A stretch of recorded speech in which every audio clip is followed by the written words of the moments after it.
Friends, egg puff பண்ணுறது ரொம்ப ரொம்ப ஈஸிங்க. 4 முட்டையை வேக போட்டுட்டு ஒரு பேனில் கொஞ்சமாக எண்ணெய் ஊற்றி கொஞ்சம் சோம்பு, கொஞ்சம் கருவேப்பிலை, கொஞ்சம் பெரிய வெங்காயம், கொஞ்சம் உப்பு சேர்த்து 1 ஸ்பூன் இஞ்சி பூண்டு பேஸ்ட்டு, ஒரு தக்காளியை கட் பண்ணி சேர்த்துட்டு நல்லா வணக்கிடுங்க.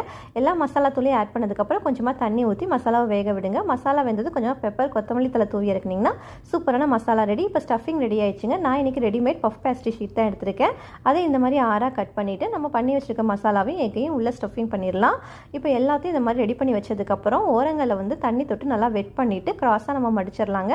அப்போ தான் பேக் பண்ணும்போது மசாலா வெளியே வராமல் இருக்கும். எல்லா பேஸ்ட்ரி ஷீட்டையும் இந்த மாதிரி மடித்ததுக்கப்புறம் ஒரு எக் எடுத்து நல்லா பீட் பண்ணிவிட்டு அதை வந்து ஒரு ப்ரஷ் வச்சு இது மேலே நல்லா ஸ்ப்ரெட் பண்ணி விட்டோம் அப்படின்னா பேக்கரியில் கிடைக்கிற மாதிரி நல்லா கோல்டன் ப்ரௌன் கலரில் நமக்கு வந்து பப்ஸ் ரெடியாக கிடைக்கும். எல்லாமே இந்த மாதிரி ரெடி பண்ணி வச்சதுக்கப்புறம் நான் அவனை வந்து 400 டிகிரியில் ப்ரீ ஹீட் பண்ணி வச்சுருக்கேன். உள்ளே வந்து 400 டிகிரியில் 30 மினிட்ஸ் வச்சு எடுத்தீங்க அப்படின்னா சூப்பரான பேக்கரி ஸ்டைல் முட்டை பப்ஸ் நமக்கு ரெடியாக இருக்கும். செம்மையாக இருக்குங்க. கண்டிப்பாக ட்ரை பண்ணி பாருங்கள். இந்த வீடியோ பிடிச்சிருந்தா என்னோட சேனலை சப்ஸ்கிரைப் பண்ணுங்கள். பை.